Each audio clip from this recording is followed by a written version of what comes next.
Պարոն Սարգսյան, ընդդիմադիր տարբեր ներկայացուցիչներ այսօր հայտնել էին, որ միանալու են ԲՀԿ-ի մանդատագողության դեմ պայքարին, ինչ ակնկալիքներով եք դուք միացել եւ եթե չլինի այն, ինչը որ սպասելի է, սպասում եք, ինչ է անելու ընդդիմությունը հավաքական կան արդեն քննարկումներ։ Ես կառաջարկեմ, որ դեռևս ժամանակներից առաջ չընկնենք եւ սպասենք, որովհետեւ այժմ տեղի ունենում երկու տեսակի պայքար, իրավական եւ արդարության վերականգնման, ինչպես նաեւ փողոցային պայքար։ Այսինքն երկուսը միաձուլնվել է եւ երբեք պետք չի մեկը մյուսին խառնել, պետք է սպասել ըստ հերթականությունների, որպեսզի սխալվելու ռիսկերը մաքսիմում կարողանանք մեղմել։ Ակնկալիքները բնականաբար ժողովրդական ճնշումն են եւ ճնշման ներքո չի կարող այսպիսի ակնհայտ ապօրինություններ ընդունել կենտրոնական ընտրական հանձնաժողովը, ես անկեղծ սպասում եւ ակնկալիք ունեմ, որ պետք է ԲՀԿ-ից գողացված ձայները վերականգնվի։ Պարոն Սարգսյան,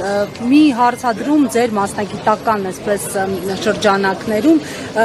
ընտրություններից առաջ իշխանությունները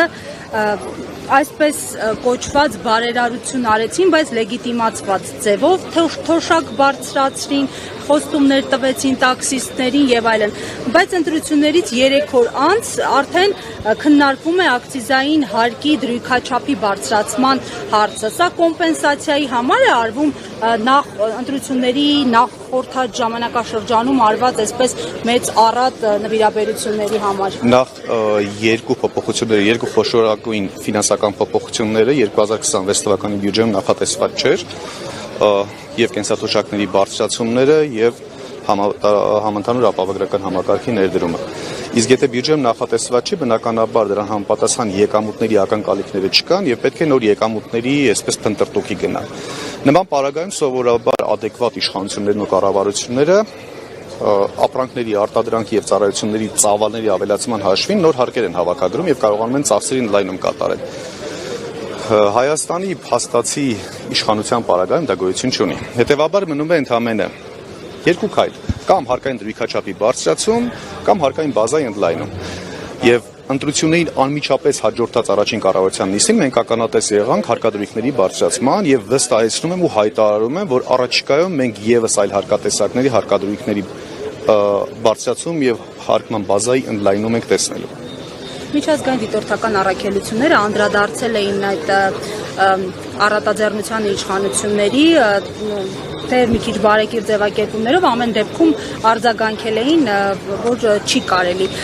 Ըստ ձեզ հաշվի կառնվի այս հանգամանքը վերաքվեարկության, վերընտրության գնալու շրջանակում։ Իրավական առումով այլ տարբերակ կարծես թե չունի կենտրոնական ընտրական հանձնաժողովը, եթե մենք նորից պետք է կրկնվեմ, երկու պայքարի համադրում պետք է տեղի ունենա, որովհետև եթե իրավական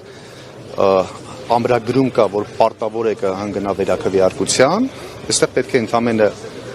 ընդդիմադիր ուժերին ձայն տված ժողովրդական պահանջատիրությունը ստիպել ԿԸՀ-ին, որպեսզի կայացնի այդ որոշումը, որովհետև հակառակ պարագայում կայացնի ապօրինի որոշում եւ կարծում եմ շատ ավելի լայն հասարակական ընդվզման եւ դիմադրության կարժանա նրանց որոշումը։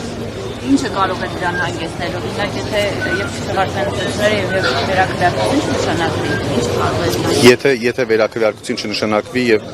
ԲՀԿ-ն չանցնի խորհրդարան, այո, դա խթան կհանդիսանա, որպեսզի ժողովրդական ընդվզում առաջանա։ Այսինքն աշխատում են դուք այսօր եկել եք այստեղ, որպեսզի գլխավոր պահանջը որն է, ճնշում գործադրեք ընտրական հանձնաժողովին, թե վերաքվեարկություն լինի, եթե ես եկել եմ տեղեկանալու եւ աջակցությունս հայտնելու իմ գործընկերներին։